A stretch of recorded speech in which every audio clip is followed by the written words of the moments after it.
Just think about it. You know, there are times when you feel, oh my God, something's going to happen, and it actually happens. What is that? Is it just about, oh my God, this guy is blessed with some major mystical powers? Or maybe he's just tuned in. You know? And this is what people call intuition, your sixth sense. Absolutely. Which honestly is bullshit. Hey everyone, इस बार मैंने सोचा कि चलो यार इस video को एक जोक के साथ स्टार्ट करते हैं। इस वीडियो में मैं किसी और को नहीं बल्कि अपने फेवरेट यूट्यूबर रणवीर अलाहाबादिया को डिबंक करने वाला हूँ। Actually he used to be my favourite because मैं उनके बहुत सारे पॉडकास्ट देखा करता था, बट सीम्स लाइक मुझे किसी दूसरे पॉडकास्टर को खोजना होगा। अगर आपके पास कोई सजेशन है तो कमेंट सेक्शन में मुझे ज़रूर बताना। And let's get started. What's good, you guys? The following podcast contains A little bit of bullshit and a lot of logical fallacies by comparing concepts from spirituality and compare it to proven scientific concepts, more specifically proven quantum physics concepts. like quantum mechanics, जिसके बारे में ना तो आप जानते हो और ना ही आज के हमारे स्पेशल गेस्ट, जिस वजह से ये पॉडकास्ट काफ़ी इजीली बहुत से लोगों को मिसलीड करने वाला था। हालांकि इस वीडियो में हम बहुत से लॉजिकल फैलेसीज को स्पॉट भी करेंगे एंड रियल एक्सप्लेनेशन को भी मैं आपको साथ में देता रहूँगा। The guest joining me in today's podcast is Mr. Abhijit Pradhan. He's one of the most learned men in India. He's one of the most well-read men. He's one of India's top. हो गया भाई रणवीर, अपन लोग समझ गए कि आज एक really smart बंदा हमारी काटने वाला है। बट पहले ही बता दे रहा हूँ, मैं फेयर यूज पॉलिसी का यूज़ करने के लिए सिर्फ स्मॉल सेगमेंट में ही उनके क्लिप्स का यूज़ करूँगा। सारे जार्गन्स को एक साथ हटा दूंगा ताकि हम सिर्फ उन्हीं बुलशिट को देखें जिसे इस वीडियो में हम डिबंक करना चाहते हैं।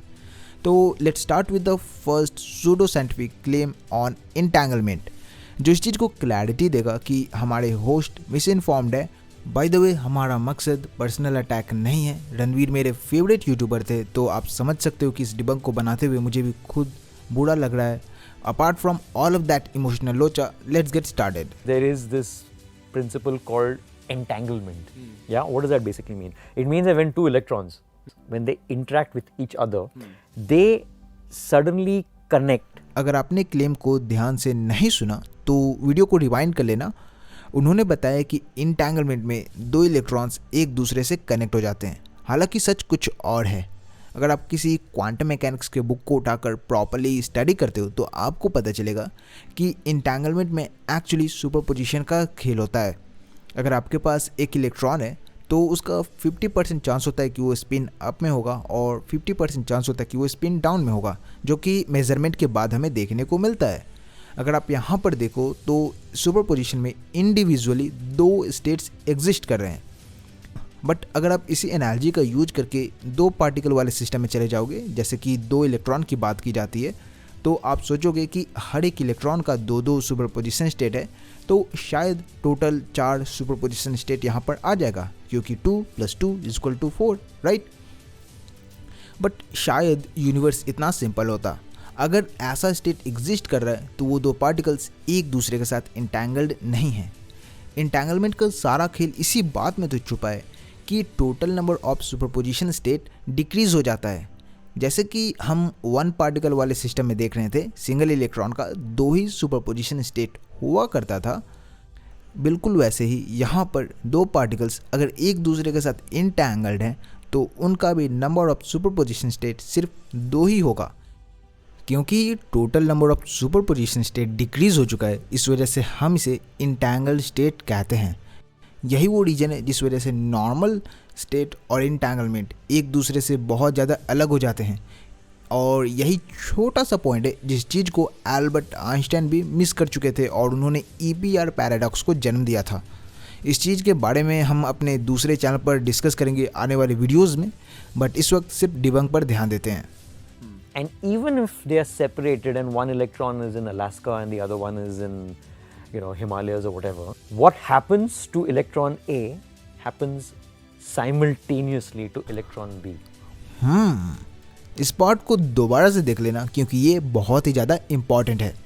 उन्होंने बोला कि एक इलेक्ट्रॉन के साथ क्या होता है ये दूसरे इलेक्ट्रॉन के स्टेट को भी अफेक्ट करता है, और ऐसा ही बुलशिट फैक्टेज ने भी अपने क्वांटम मैकेनिक्स वाले वीडियो में स्प्रेड करा था। ये पूरी तरह से गलत है और ये सब सिर्फ इस बात का नतीजा है कि पॉपुलर साइंस में इंटैंगलमेंट को जिस तरह से समझाया जाता है वो मिस कम्युनिकेशन का शिकार हो जाता है और उसके विक्टिम ऐसे ही सेल्फ क्लेम्ड सूडो साइंटिस्ट बन जाते हैं। अभी जस्ट कुछ मिनट पहले मैंने इंटैंगलमेंट को एक्सप्लेन करने की कोशिश की थी। वाई? ये तो भाई हमारा स्केप्टिसिज्म को प्रमोट करने वाला चैनल है ना, यहाँ पर हम टेक्निकल डिटेल्स को क्यों बताने की कोशिश कर रहे हैं? उसका एक रीज़न था भाई, उसका एक रीज़न था। अब सुनो, मैंने ये सब सिर्फ इसलिए क्लियर करा क्योंकि मैं यहाँ पर बताना चाहता था कि नॉर्मल सुपरपोजिशन में 4 स्टेट एग्जिस्ट करते थे, बट इंटैंगलमेंट वाले में सिर्फ 2 स्टेट एग्जिस्ट करते हैं। और इस वजह से ये उस पॉसिबिलिटी को ही मैथमेटिकल लेवल पे रूल आउट कर देता है कि एक इलेक्ट्रॉन के साथ क्या हो रहा है ये दूसरे इलेक्ट्रॉन के स्टेट को अफेक्ट करेगा। अब ऑफ कोर्स कुछ जीनियस लोग कमेंट सेक्शन में आकर बोलेंगे कि भाई वो सब तो मैथमेटिक्स की बात है ना, तो मैं यहाँ पर ऐड कर देता हूँ, उन्हें यहीं पे क्लैरिफाई कर देता हूँ कि भाई क्वांटम मैकेनिक्स एक मैथमेटिकल थ्योरी है। यहाँ पर इंटैंगलमेंट का जो कॉन्सेप्ट आता है वो भी खुद मैथमेटिक्स की लैंग्वेज में लिखा गया है। तो आपको ये चीज़ समझना होगा कि इंटैंगलमेंट से एक्चुअली हमारा मतलब क्या होता है, उसके बाद ही आप अपने सूडो साइंटिफिक आइडिया को जस्टिफाई करने की कोशिश करो। हाफ नॉलेज ऑफ कोर्स हमेशा डेंजरस होता है और इस वीडियो में हम इस चीज़ को बार बार देखने वाले हैं। बाय द वे, ये व्हाट द ब्लिप डॉक्यूमेंट्री या फिर कोई भी पॉपुलर साइंस में लिखे हुए बुक जैसे कि यूनिवर्स इन अ नटसेल, ये सब कुछ वर्ड सैलेड जो आप पढ़ते हो ये ऑथर की इमेजिनेशन और ओवर सिंप्लीफिकेशन का नतीजा होता है, जिस वजह से आप एक्चुअल ट्रू इन्फॉर्मेशन को नहीं ले रहे होते। And that's called entanglement. And it's a quantum physics thing. So this has been proven by scientific experiments, etc. So when you think of that same thing of, hey, I thought of someone, and that person connects, something is getting communicated. 100%. Of course इतना तो expected था कि ये law of attraction and दूसरे pseudo scientific idea से connect होने ही वाला था। बचपन में मैंने भी एक्चुअली रॉन्डा एंड समथिंग के द सीक्रेट वाले बुक को पढ़ा था और डॉक्यूमेंट्री भी देखा था, एंड मेरा यकीन मानो मैं इन चीज़ों पे एक्चुअली भरोसा कर बैठा था। ये सब सिर्फ बुलशिट है जो लोगों को अपीलिंग लगता है, because no one wants to work and everyone wants easy money. तभी तो आज यूट्यूब पे घर बैठे करोड़पति कैसे बने टाइप्स के वीडियोस बहुत ज़्यादा चलते हैं। यहाँ पर प्रधान ने अपने सूडो साइंटिफिक आइडिया को जस्टिफाई करने के लिए क्वांटम मैकेनिक्स से जो इंटैंगलमेंट के कॉन्सेप्ट को इस्टेब्लिश करने की कोशिश की थी और उसकी मदद से फॉल्स इक्विवेलेंस लॉजिकल फैलेसी को कमिट करके लॉ ऑफ अट्रैक्शन के साथ कोरिलेशन बैठाने की जो कोशिश की वो पूरी तरह से गलत था। क्योंकि ऑफ कोर्स जब आपका प्रेमिस ही गलत है, जब आप क्वांटम इंटैंगलमेंट को ढंग से समझ ही नहीं रहे, तो आप उसका यूज़ करके भी अगर फॉल्स इक्विवेलेंस लॉजिकल फैलेसी को कमिट भी कर रहे हो तो आप इफ़ेक्टिवली गलत कंक्लूजन पर ही पहुंचने वाले हो। एक मैथमेटिशियन के अमॉन्ग बहुत फेमस कोट है, एक्स फाल्सो कोड लिबेट। इसका मतलब होता है कि फ्रॉम फॉल्सहुड एनीथिंग फॉलोज। अगर आप एक गलत अजम्पशन से शुरुआत करते हो तो आप किसी भी रिजल्ट पर पहुंच सकते हो। जैसे कि 1=2 वाला जो प्रूव होता है मैथमेटिक्स में, वो इसी का क्लासिक एग्जाम्पल भी है। But something allows us to detect, feel something instantaneously. 100%. And that's what fascinated me about the quantum physics. Okay, ये वाला पार्ट आप दोबारा देखो और मुझे कमेंट सेक्शन में बताओ कि यहाँ पर कौन सी लॉजिकल फैलेसी को कमिट की गई है। अगर अब तक कमेंट कर लिया तो मैं बताता हूँ यहाँ पर एग्जैक्टली हुआ क्या है कि जैसा हमने देखा, अभिजीत ने क्वांटम इंटैंगलमेंट की मदद से ये बात को सामने रखी कि एक पार्टिकल दूसरे पार्टिकल को अफेक्ट करता है, और उसके बाद उसने इस चीज़ को फॉल्स इक्विवेलेंस लॉजिकल फैलेसी के साथ कोरिलेट करने की कोशिश की कि वैसे ही हमारे साथ भी होता है। हम भी कुछ चीज़ों को फील कर पाते हैं instantaneously by appealing to ignorance. जब उन्होंने कहा कि ऐसा कुछ तो एग्जिस्ट करता है, वो पार्ट अपील टू इग्नोरेंस को एग्जीक्यूट कर रहा था। ऑफ कोर्स यहाँ से सिक्स्थ सेंस वाला भी बुलशिट शुरू हो जाता है, जो कि इस पॉइंट पे ही आई होप क्लैरिफाई हो चुका हो। There's another body of knowledge, etc., which really looks at it not just as energy systems, but literally code. And when we're not well or we're not feeling good, things have gotten wrong in that code, just like, let's say, in a computer system. गच्चा, यहाँ पर actually बात हो रही है information theory की, जिसका use physics में बहुत ज़्यादा होता है। इंफॉर्मेशन थ्योरी ये कहती है कि हमारे यूनिवर्स में एक फंडामेंटल एंटिटी है जिसे हम इंफॉर्मेशन के नाम से जानते हैं, बट ये इंफॉर्मेशन वैसा नहीं है जैसा हम नॉर्मली यूज़ करते हैं। यहाँ पर इंफॉर्मेशन कोई भी ऐसा क्वांटम स्टेट हो सकता है जिसका यूज़ करके हम कम्युनिकेशन कर सकते हैं। बट इस चीज़ का यूज़ जब ग्रेविटी के केस में होता है तो हम वहाँ पर ऐसे कहते हैं कि ग्रेविटी एक ऐसा फिनोमिना है जो इमर्ज होता है इन स्पेस टाइम इंफॉर्मेशन के बीच में होने वाले इंटेंगलमेंट की वजह से। काइंड ऑफ इसे हम कई बार डिफॉर्मेशन की तरह भी देखते हैं, जिसकी वजह से पॉपुलर साइंस में ऐसा बोला जाता है कि यही इंफॉर्मेशन जब चेंज होता है तो ग्रेविटी या फिर दूसरे इफ़ेक्ट्स हमें देखने को मिलते हैं। जिस चीज़ को हमारे गेस्ट ने मिस इंटरप्रेट कर लिया और उसे as a pseudo scientific idea की तरफ प्रेजेंट करने लग गए कि हमारे आसपास जब कुछ बुरा होता है तो एक्चुअली ये इन्फॉर्मेशन चेंज हो जाता है, जो कि एक्चुअली फॉल्स इक्विवेलेंस होगा, क्योंकि फिज़िक्स का आइडिया हमारे आसपास क्या बुरा या अच्छा हो रहा है इस चीज़ के बारे में नहीं है, वो इंटरैक्शन के बारे में है। I got into this rabbit hole of quantum physics from this documentary called What the Bleep Do We Know? Thanks for telling us about your source. ये एक सूडो साइंटिफिक शो है, इस वजह से इसमें बहुत से फिजिक्स के आइडियाज को मिस रिप्रेजेंट किया गया है ताकि वो स्पिरिचुअल बुलशिट को जस्टिफाई कर सके। Yeah. So compounds, say for example, this you can see is a knee. Yeah. So this is from the normal world. Yeah. But actually, when you go into the atomic part of it, which is very difficult to see, right?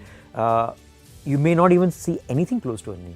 It's just energy interacting with each other. That's what an atom really is. It's energy. This is what I was actually afraid of. जैसे quantum field theory में अक्सर हम ऐसी बातें करते हैं कि energy की वजह से क्वांटम फ्लक्चुएशन होता है जो कि इन फील्ड्स में पार्टिकल्स को क्रिएट करता है। तो वहाँ से ऐसे आइडियाज़ का आना काफ़ी इजी है कि यूनिवर्स में जो भी चीज़ें हैं वो एक्चुअली प्रॉपर एनर्जी हैं और वही एनर्जी एक दूसरे से इंटरैक्ट कर रही है, जो कि सुनने में काफ़ी इंटरेस्टिंग लगता है। End of course pseudo scientific bullshit भी है, बिकॉज अपन लोग सूडो साइंस में स्पिरिचुअलिटी में हमेशा बात करते रहते हैं एनर्जी के बारे में कि भाई मेरी एनर्जी तुम्हारी एनर्जी से मैच कर रही है, स्टफ लाइक दैट। यहाँ पर मैं क्लियर कर देता हूँ कि ये एक्चुअली पूरी तरह से गलत है। Atom is not pure energy. और यहाँ पर जो लॉजिकल फैलेसी कमिट की गई है वो है slippery slope mixed with Jerry picking, जिसकी मदद से सिर्फ उन्हीं चीज़ों को प्रेजेंट किया गया जो स्पिरिचुअल बुलशिट को जस्टिफाई करने के काम आ सके। So the one beautiful part of quantum physics is that electrons can exist in two states. Okay, one as a particle, and that particle is what, let's say, allows this me to exist and to be seen. Yeah. Or it can also exist in the form of a wave. Yeah. Okay, what does that mean? The dual nature of Possibility. Yeah. And it says that only when there's a tension on this wave does it transform into a particle. So again, when you look at from a spiritual perspective, you have this thing that attention. इस part को दोबारा से देख लेना क्योंकि यहाँ पर 3 major mistakes को की गई हैं। फर्स्ट वेव पार्टिकल डुअलिटी के बारे में था, second choice of word possibility के ऊपर था, और थर्ड वर्ड अटेंशन। तो चलो शुरू करते हैं हम वेव पार्टिकल डुअलिटी से। अगर आपको वेव पार्टिकल डुअलिटी क्या है और एक्चुअली वो क्वांटम मैकेनिक्स की लैंग्वेज में किस तरह से काम करता है वो मैंने इस वीडियो में बताया, जो कि हमारे दूसरे मेन चैनल पर है। एनीवेज, यहाँ पर जो हमारे काम की चीज़ है वो ये है कि क्वांटम मैकेनिक्स एक्चुअली इलेक्ट्रॉन्स या दूसरे सभी पार्टिकल को प्रॉपर वेव की तरह ट्रीट करता है। इवन श्रोडिंगर इक्वेशन भी एक वेव इक्वेशन है, वो पार्टिकल नेचर को डिस्क्राइब नहीं करता। तो ऑफ कोर्स यहाँ पर क्वेश्चन रेज होता है कि फिर हमारे यूनिवर्स का पार्टिकल नेचर इमर्ज कैसे होता है। क्वांटम मैकेनिक्स इसका जवाब देती है कि ये पार्टिकल नेचर जो हम फील करते हैं ये मेजरमेंट की वजह से इमर्ज होता है। और यहीं पे मैं क्लैरिफाई कर देता हूँ क्योंकि ये पॉइंट आगे भी आने वाला है। मेजरमेंट और कॉन्शियसनेस, इन दोनों के बीच में कोई रिलेशन नहीं है। Even there is a research paper जो इस चीज़ को क्लैरिफाई करने की कोशिश करता है, जिसका टाइटल है quantum mechanics needs no consciousness. Screen पे आपको पेपर मिल जाएगा, आप उसे सर्च करके खुद पढ़ सकते हो और इस चीज़ को समझने की कोशिश कर सकते हो कि कैसे क्वांटम मैकेनिक्स इन सूडो साइंटिफिक आइडियाज़ को जस्टिफाई करने के लिए यूज़ नहीं किया जाना चाहिए। Now moving on to the second part, यहाँ जो चॉइस ऑफ वर्ड था वो था पॉसिबिलिटी, जो कि एक लोडेड वर्ड है एंड ये हमारे माइंड में इस आइडिया को फील करता है कि wave function actually human choices and human decision के बारे में है, बल्कि ऐसा नहीं है। क्वांटम मैकेनिक्स में वेव फंक्शन को एक खास प्रॉब्लम को सॉल्व करने के लिए क्रिएट किया गया था। वेव फंक्शन एक ऐसा कॉन्सेप्ट है जो हमें इलेक्ट्रॉन्स या दूसरे फंडामेंटल पार्टिकल के ऑब्जर्वेबल्स की प्रोबेबिलिटी डिस्ट्रीब्यूशन को देता है, ना कि ह्यूमन चॉइसेस और बिहेवियर को बताता है। आप यहाँ पर किसी भी तरह से इस चीज़ को नहीं कह सकते कि वेव फंक्शन कोलैप्स की वजह से हमारे सामने वो वर्ड आता है जिसे हम अट्रैक्ट करते हैं, जो कि लॉ ऑफ अट्रैक्शन का कोर आइडिया है। अगर आप ऐसे क्लेम्स को डालते हो तो आप effectively false equivalence logical fallacy को कमिट कर रहे होगे। तो पहले एटलीस्ट चीज़ों को ढंग से समझो, उसके बाद किसी क्लेम को करने की कोशिश करना। एंड ऑब्वियसली आई अज्यूम कि अब तक आपको ये क्लियर हो चुका होगा कि थर्ड पॉइंट जो अटेंशन से रिलेटेड था वो एक्चुअली कॉन्शियसनेस के अंदर ही आता है। एंड अब तक क्लियर हो चुका हो कि उसका क्वांटम मैकेनिक्स में कुछ खास रोल नहीं है। Intention on something creates reality. Manifestation. Absolutely. It's really about that. So otherwise it's all possibility, but only when there's consciousness which kind of gets diverted towards that does it become, like you said, manifested reality. देखो यहाँ पर हो क्या रहा है ना कि quantum mechanics एक न्यू एरिया है जहाँ पे अभी प्रॉपर रिसर्च हो रहा है। तो लोग अपील टू इग्नोरेंस और अपने बुलशिट को एक साथ मिलाकर उन सभी चीज़ों को एक्सप्लोर करने की कोशिश करते हैं जो उनके सूडो साइंटिफिक बिलीव को जस्टिफाई कर सके। जैसे कि अगर आपको याद हो तो बचपन में एक टीवी शो आया करता था, पावर रेंजर SPD। उसका थीम था कि वहाँ पर पावर रेंजर्स को जो पावर या स्ट्रेंथ या जो पास था वो डार्क मैटर की वजह से मिला था। आज डार्क मैटर के बारे में हम इतना जानते हैं कि हम ये कह सकते हैं कि वहाँ पर जो भी हो रहा था वो पूरी तरह से बुलशिट था। ऐसा ही काम एक दूसरे टीवी शो में भी होता है जो आज हम द फ्लैश के नाम से जानते हैं। उसमें भी फ्लैश को पावर डार्क मैटर की वजह से मिला था, which again is a bullshit. आप इन चीज़ों से ये चीज़ समझने की कोशिश करो। जब भी रिसर्च फ्रंटियर में हमारे पास एक न्यू आइडिया होता है तो हम उस न्यू आइडिया को मैनिपुलेट करके हमेशा साइंस फिक्शन या फिर अपनी बुलशिट दोनों में से किसी एक को जस्टिफाई करने की कोशिश करते रहते हैं, like this. And the second book was the intention experiment. And the intention experiment is that there are institutes, very scientific institutes like Princeton. मैं यहीं पर क्लैरिफाई कर देता हूँ कि ये एक्सपेरिमेंट एक्चुअली प्रिंसटन ने नहीं करा था। आप जैसा कि जानते हो क्रैकपॉट कहीं भी हो सकता है। तो एक फिजिसिस्ट थे, उन्होंने इस एक्सपेरिमेंट को करने की कोशिश की थी। बट इस एक्सपेरिमेंट के बहुत सारे क्रिटिसिज्म है जिनमें से कुछ क्रिटिसिज्म को हम आने वाले सेक्शन में देखने वाले हैं।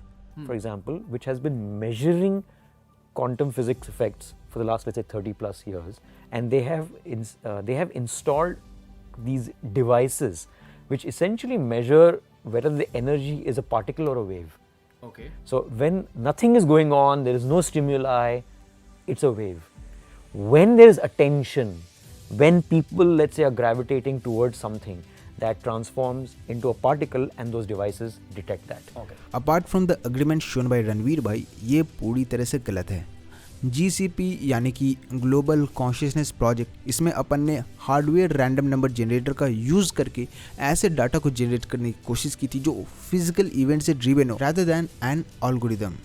तो एक्चुअली में ये एक्सपेरिमेंट किसी भी तरह से वेव और पार्टिकल को डिटेक्ट नहीं कर रहा था। इसका मकसद था ह्यूमन स्टिमुलाई और वर्ल्ड में होने वाले इवेंट्स के बीच कोरिलेशन को खोजना, जिसके बारे में ऑफ कोर्स बहुत से क्रिटिसिज्म थे, जिनमें से दो रॉबर्ट कैरल और क्लाउस लार्सन ने ये तक कह दिया था कि ये एक्सपेरिमेंट पूरी तरह से सिलेक्शन बायस और इल्यूजरी पैटर्न रिकग्निशन का शिकार है और इसी वजह से हमें ऐसे रिजल्ट देखने को मिल रहे हैं।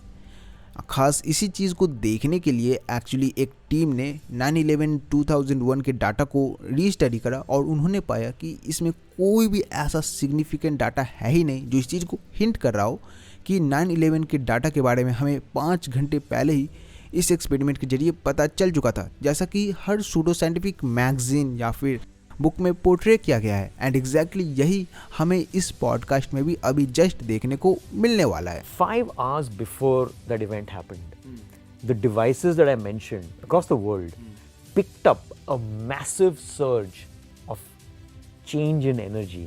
Wow. 5 hours before the event, which meant that something was alerting our subconscious systems before the event. मैं इस पेपर का लिंक डिस्क्रिप्शन में दे दूंगा, जिससे इंटरेस्ट हो वो पढ़ लेना और इस बात को कंफर्म कर लेना कि मैं यहाँ पर बुलशिट नहीं बना रहा। इन्होंने जो बोला है वो पूरी तरह से गलत है। Appeal to ignorance and illusory pattern recognition with selection bias, ये बस इसी का नतीजा है। Basically, there are these tiny particles which have a dual nature. They can be both, say, light waves, or they can be a particle. Absolutely. So normally they're light, but when you focus on them, they become a real particle. When you actually look at them.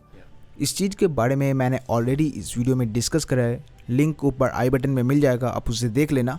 इसके बारे में मैं यहाँ पर ज़्यादा discuss नहीं करूँगा, बस इतना ही कहूँगा कि क्वांटम मैकेनिक्स में एंटिटीज सिर्फ वेव होते हैं। वेव और पार्टिकल ये सिर्फ पॉपुलर साइंस कल्चर में देखने को मिलता है क्योंकि ये लोगों को इंटरेस्टिंग लगता है। So it's like this, if you look at it from a philosophical point of view, without context, content has no value. Similarly, in a subatomic perspective, without attention or energy or involvement and participation, there is no particle. भाई मैं करीब 8 साल से physics पढ़ रहा हूँ, but आज तक मैंने इस तरह की बेहूदी बातें नहीं सुनी। मुझे ये सुनकर बहुत ज़्यादा हंसी आ रहा है, बट मैं करूँ क्या। ऑलरेडी मैंने वीडियो में आपको बताया कि ये किस तरह से गलत है, बट स्टिल ये इम्पॉर्टेंट था क्योंकि इसके जस्ट बहुत जो बुलशिट आने वाला है वो इसी पॉइंट से रिलेटेड है। Right? And then you would say that, hang on, if I'm not thinking of a chair, how can the rest of the world see it as a chair? It's because there's also collective energy. एक बात बताओ, मैं आपसे बात कर रहा हूँ audience से, आपको क्या लगता है ये ट्रू है जो ये बात बता रहे कलेक्टिव कॉन्शियसनेस की, इसमें कितना सच है? क्वांटम मैकेनिक्स में रियल वर्ल्ड इस वजह से एग्जिस्ट करता है बिकॉज वहाँ पे डीकोहेरेंस नाम का इफेक्ट काम कर रहा होता है। डीकोहेरेंस में ऑब्जेक्ट एक दूसरे से इंटरैक्ट करते हैं और इस इंटरैक्शन की वजह से उनका क्वांटम सुपरपोजिशन वाला स्टेट कोलैप्स कर जाता है। ये छोटा सा रीज़न है जिसका बहुत बड़ा इम्प्लीकेशन होता है, जिस चीज़ को आप कलेक्टिव कॉन्शियसनेस से कनेक्ट करने की कोशिश कर रहे हो। अगर यहाँ पे मैं कहूँ तो ये फॉल्स कोरिलेशन और मिसअंडरस्टैंडिंग का एग्जाम्पल है। So obviously you're tapping into something very fundamental, which is where this quantum physics bit comes in, if you know what I mean. Which is also ahead of modern science. It's way ahead of modern science as of now. Would you say that? Sure. Yeah. Like, I mean, people, like, if you say this to, like, the average person, they say, what are you saying, man? Like, kya bol raha hai? But there is quantum physics behind it, man. Sorry यार, मेरी हंसी control नहीं हुई, but क्या करूँ यार, ये इतना हिलेरियस था ना। पर्सनल अटैक मत समझना, ये बस लाइक नेचुरल रिस्पॉन्स था ये बुलशिट को सुनने के बाद। बट एनीवेज, आई होप कि इस वीडियो में आपको कुछ नया सीखने को मिला।